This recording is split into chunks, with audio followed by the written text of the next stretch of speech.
이 순망치안이 보니까 두 군데에서 나와요. 전부 이 진이라는 나라에서부터 나옵니다. 진이라는 나라가 나오는데 사실 요 진이라는 나라가 당시 중국에서는 춘추 시절에 중심 국가였습니다. 여기가 중심 국가였어요. 진이라는 나라가. 지금 우리가 그래서 이 큰 나라인데 이 나라 헌공이 작은 나라인 괭나라를 갖다가 이제 공격할 야심을 하고 우나라를 통과를 해야 괭나라를 치는데 우나라 우공한테 우리가 지나갈 테니까 길을 좀 터달라. 그러고 이제 뒤로 뇌물을 갖다 바쳤어요. 그랬더니 이제 이 우나라에 있던 그런 궁직이라는 어진 사람이 저건 분명히 우리나라를 치려고 하는 거니까 기 터지면 안 된다. 그랬더니 우공이 미련해가지고 뇌물 받는 맛에 우리하고 진나라는 동족인데 우리를 침략할 리가 없다. 그 길을 터졌어요. 그 길을 터지니까 가서 괭나라를 섬멸시키고 돌아오는 길에 우나라까지 멸망시켜 버렸어요. 그러면서 이때 이 궁직이라는 사람이 한 말이 바로 객이라는 입술이 없으면 우리나라 이에 해당되는데 우리나라가 이제 추워질 것이다. 순망치안이라는 말 거기서 한번 나왔고 또 한 번은 이 고사로 인해서 지금 우리가 얘기하려고 그러는 춘추 전국 시절이 여기서 또 한번 열리게 됩니다. 춘추 시절에서 전국 시대로 바뀔 때에 이 사건이 일어나는 거예요. 옛날에는 우리가 지금 동이 그러면 우리나라를 말하고 남만 하면은 남만은 어디 베트남 같은 걸 남만이라고 그러지 않습니까?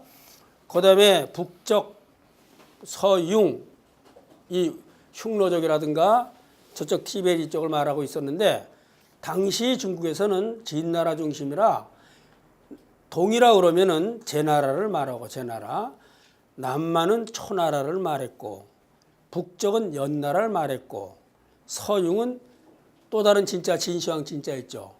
그 진나라를 말했었습니다. 그래서 중화는 진 하나였다고 이야기를 합니다. 근데 이 진나라에 권력을 가지고 있는 성씨가 셋이인데 조씨, 위씨, 한씨, 지씨.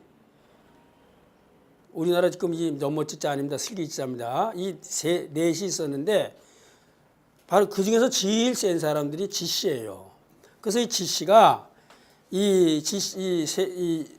세 성씨와 연합을 해가지고 범이란 나라를 쳐서 뺏었는데 이 지씨가 힘이 세니까 욕심이 생겨서 위씨, 조씨, 한씨한테 사실 이 시대는 뭐냐면 봉건 시대인데 봉건이란 말이 뭐냐면 뭐의 약자냐면은 봉지 건국입니다. 이게 건국의 약자예요. 땅을 갖다가 나눠주고는 땅을 봉해주고 그러니까 이 주나라가 이제 이렇게 주나라가 왕도로서 하니까 주나라 천하지 않습니까? 근데 이 주나라 은나라죠. 땅을 나눠주고 그다음에 그 땅에다가 나라를 세우게 한 거예요. 제후국을 세웠다 이겁니다. 제후국을. 그래서 요것의 준말이 봉건이라는 말이 생긴 겁니다. 그래서 지금 우리가 봉건이라는 말은 무슨 소위 조선조 때 봉건사회라고 그 말은 틀렸다고 보는 그 말은 잘못 썼다. 우리가 이제 언제 봉지건국한 적이 있느냐. 그래서 봉건 일종의 말하자면 전제 왕권 시대를 흔히 봉건 시대 말하는데 엄밀히 말해서 그건 잘못 쓴 말이다라고 그래서 그건 왕권 시대라고 말을 한다거나 뭐 그렇게 말해야지 봉건 시대라고 쓰면 안 된다라고 말하는 사람도 있습니다. 근데 그 말이 내가 볼 때는 맞습니다. 이 봉건도 하은주 할 때에 이 주나라 때라든가 이럴 때 와서 봉건 제도를 실시를 했거든요. 그래가지고 이제 그 안에 또 부영국이라 그래가지고 부영국이라 그러면 그 나라에 딸려 있는 진이란 나라에 딸려 있는 작은 나라들이 또 있어요. 그래서 말하는 그 후를 봉해주는데 후는 뭐 백작을 해주냐 공작을 해주냐 후작을 해주냐 남작을 차작을 해주냐 이게 전부 땅 규모에 따라서 다릅니다. 그걸 일본 사람들이 그걸 그대로 해가지고 서양 사람들 번역할 때 그렇게 번역을 해서 썼던 건데 그때에 이제 위씨, 조씨, 한씨가 뺏은 땅에다가 이 지씨가 요 지씨는 요 지씨예요. 요 지백이라고 이제 나오는데 이 백이라는 말은 이 사람 백이 맏백자이기 때문에 그 집의 맏형이기 때문에 지백이라 이렇게 말하는 거예요. 이 지백 맏형 백중수께에서 백에 해당되는 거죠. 이게 이 사람이 니들 땅을 좀 다시 내놔라. 그러니까 이제 위세 때문에 여기서 이제 한 씨하고 위 씨는 땅을 띄워주려고 그러는데 조 씨가 나는 못 주겠다 이렇게 된 거예요. 그러니까는 조 씨를 이제 침범을 하려고 이 지 씨가 대표된 겁니다. 그랬더니 이 조 씨가 꾀가 많은 사람이라 한 씨, 위 씨를 불렀어요. 내가 죽으면, 내가 뺏기면 당신들도 곧 망한다. 그러니까 내가 입술이니까 내가 입술이 없어지면 당신들도 치아같이 차질 거다. 순망치 안에서 또 나옵니다. 그래서 이 셋을 설득을 해가지고 셋이 지 씨를 합쳐서 쳐요. 그래가지고 지 씨를 멸망시켜 버립니다. 그래가지고 이 진나라를 자기들이 쪼개서 말하자는 이 한나라, 위나라, 그다음에 이 조나라, 요걸 세우기 시작해요. 조나라를 한조위를 세워가지고 먼저 있던 뭐 진이라든가 뭐 이런 나라들, 연이라든가 이런 나라들을 하고 이제 제라든가 이런 나라 가지고 칠웅을 만들어 일곱 나라가 쟁패하기 시작합니다. 그래서 이제 소위 말하는 춘추 시절에서 전국 시대로 넘어가는 그 고사의 주인공이 바로 이 여기 나오는 순망치안의 고사에서부터 넘어간다 이렇게 됩니다. 이 춘추 시대가 잘들 아시는 말씀이겠지만 북방의 건용 말하자면 이제 오랑캐라고 하죠.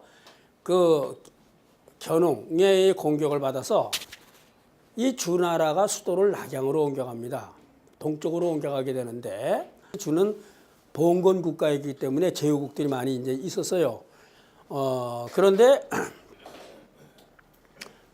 그러면서 이제 쫓겨가게 되니까 주나라가 권위를 잃게 되고 그래서 사방의 제후들이 서로 패권을 주려고 괜찮습니다. 이게 쟁패를 하게 돼서 이래서 춘추 전국 시대가 시작이 됩니다. 이 개막의 원인을 찾을 수 있는데 첫 번째로는 이런 데 찾을 수 있어요. 주나라 유왕이 이 유자가 이게 극할 유자 이게 얼마나 뭡니까? 정치를 잘못했으면 저런 시호를 받았겠어요. 유왕의 때에 이르러 가지고 포사라는 절세 미인이 왕비인데 이 사람이 생전 웃질하네. 근데 뭘 좋아하냐면 비단 찢는 소리를 좋아합니다.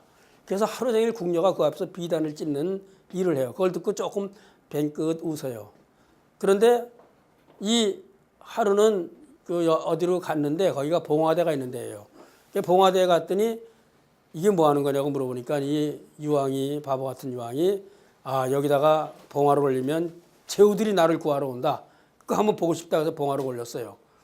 그랬더니 제후들이 군마를 정미해서 왔는데 아무것도 아니라고 가라고.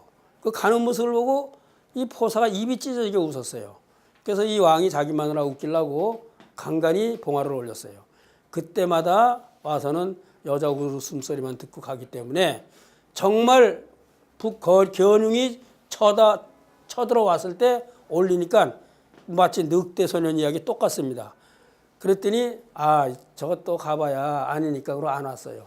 그래서 바로 이 유왕이 무참히 죽고 주나라가 멸망 상태.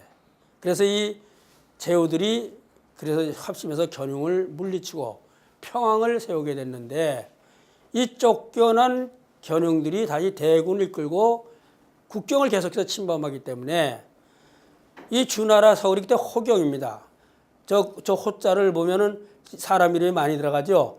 무슨 호자요? 그러면 호경 호자요 그래요. 호경 또 뜻은 아시겠죠? 호경 호자가 뭡니까? 그러면 모르는데요. 바로 주나라 호경이 때 호경이에요.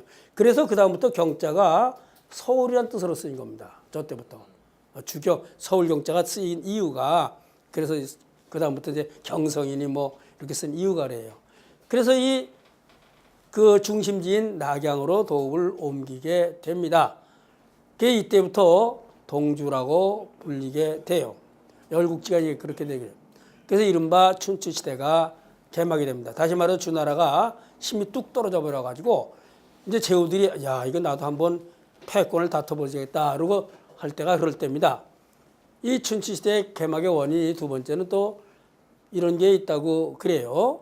역사적이지만 이거는 다른 쪽으로 이 주나라는 혈연을 바탕으로 한 종법제에 의해서 봉건국가, 아까 얘기한 봉건국가를 일으켰는데 국가 재정이 세금에 의해서 유지가 되고 이 당시 세금은 농사라는 노동의 대가로서 얻은 수입이 그래서 무슨 노론이 맹자 보면은 땅을 나눠서 그 중에 하나를 세를 내고 뭐 이렇게 그 나누는 법이 나오지 않습니까? 그렇게 됐는데 이 시대에 중요한 건 뭐냐면 철기가 발명이 된다고 그래요. 그래서 철기가 농업에 투자가 되니까 투입이 되니까 땅을 깊이 갈고 수확이 많이 나요.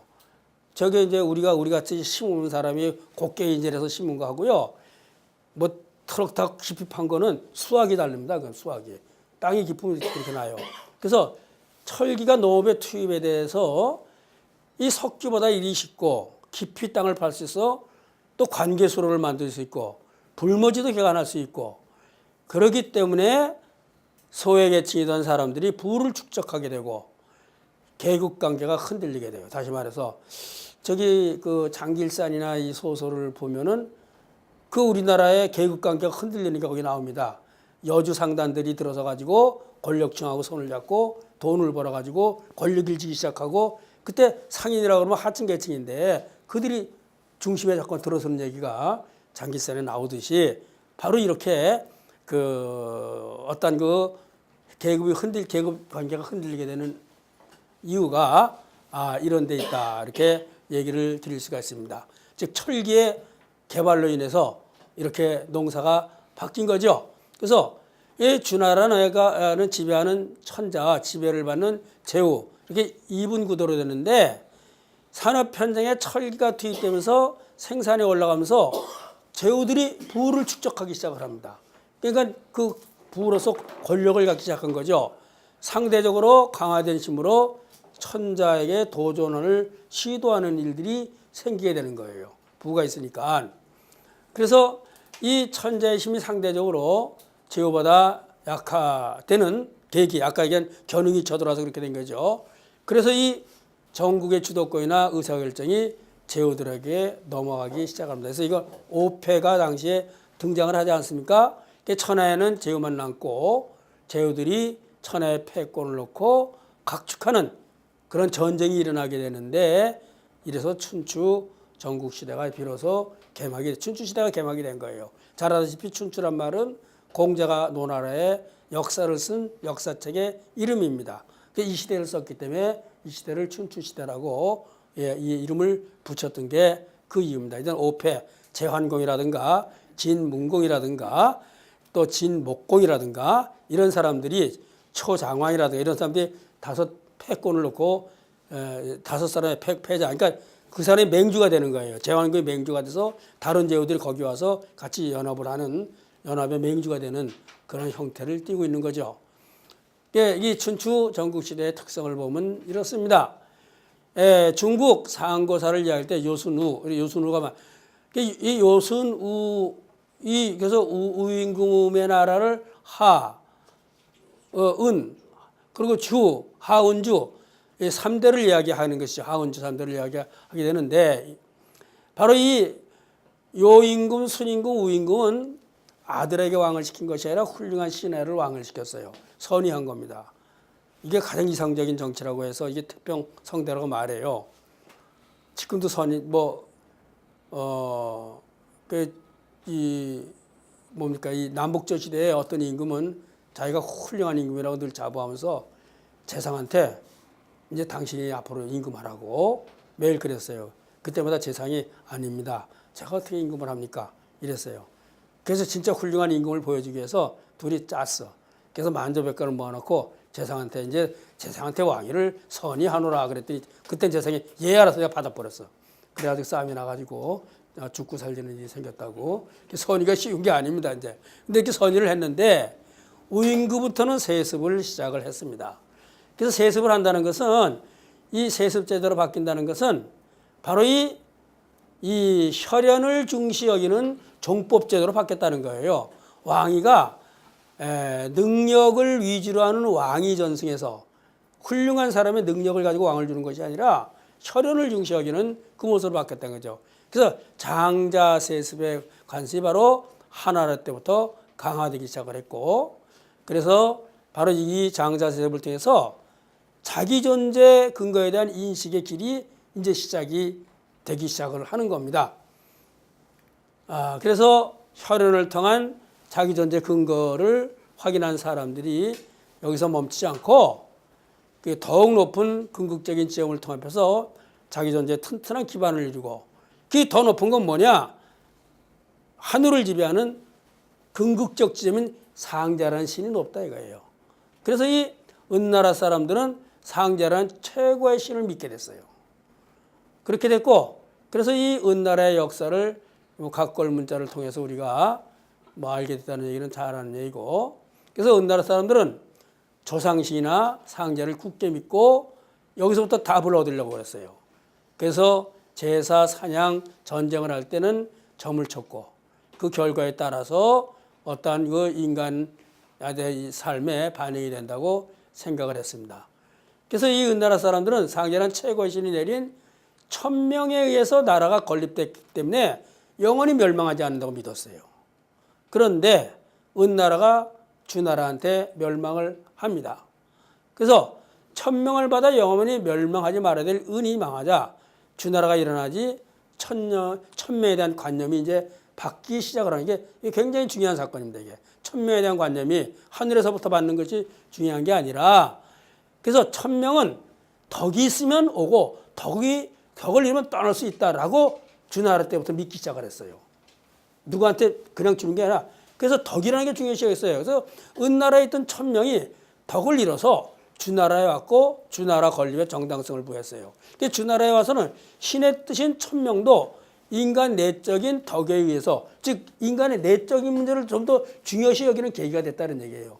인간 내적인 덕에서 움직이는 의미심장한 방향으로 전환된 거예요. 하늘에서 주는 것이 아니라 이 주는 것도 받는 자의 내면적 의미가 중요하다. 이게 내면적 의미가 중요해야 되니까 철학이 발달하기 시작한 이유가 거기 있다 이런 얘기예요. 그래서 인간은 신의 뜻인 천명에 영향을 끼칠 수도 있는 내적인 힘을 가지고 있다.